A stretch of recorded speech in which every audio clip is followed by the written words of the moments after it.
We're joined now by two of the eyewitnesses to the shootings, Ken Penner and Dr. Stephen Rayle. Thank you both for being here. And Dr. Rayle, you actually were right behind.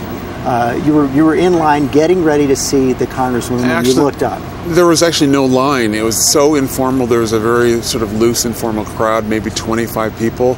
And I passed by the table, then moved toward the side of the table. When I looked up, he was shooting Congressman Giffords. And you saw the bullet go right through her head. I saw that. I did see that happen. And tell us what happened next.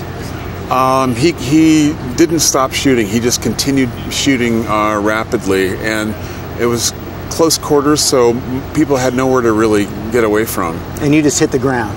I ducked behind a concrete pillar that was there.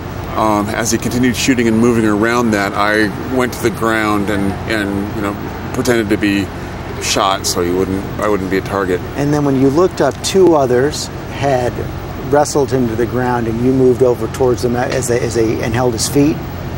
Correct. That's not exactly the next thing that happened, but I did go back over there and hold his feet. So what did I miss? What happened next? I had my two dogs with me, and I delivered them to my friend who was behind me, and then came back and checked on some of the people.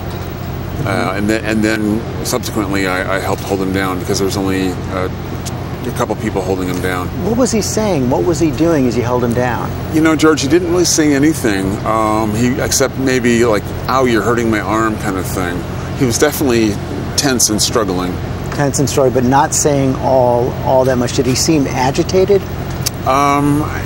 Before the shooting, you mean? Or did you see him before the shooting? I did not. Or even, he didn't seem agitated. He seemed determined and just let loose with a barrage of bullets. And Ken, you were actually in the Safeway when you first heard the shots? Correct. I had just gotten into the Safeway at that point. I had just made it past one of the solid walls on the other side of the shopping carts when I started to hear the bullets. And then what'd you do? From there, I hadn't really realized what was happening at that point, so I continued to walk to the back of the store. And that's when I realized people were running to the back. The shutters were coming down over the pharmacy, and people were running, so I don't know why, but I turned around and started walking towards the front, and that's when I saw that everyone was on the ground.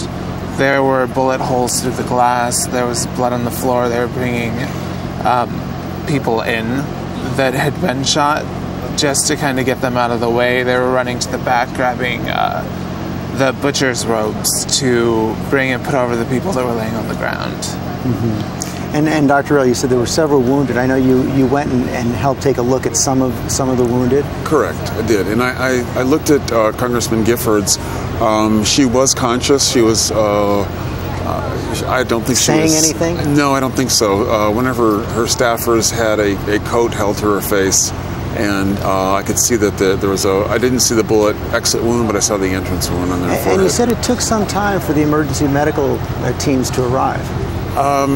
I think what I'm told is that the sheriffs had to clear the area to make sure it was safe before they were allowed on. But it did take some time. Again, time seems to take on a different perspective when you're in that situation. It may have seemed longer than it was, but it seemed like quite a while before EMS got there. It's just an horrific event. Okay, Dr. Rayle, Ken Penner, thank you both very much.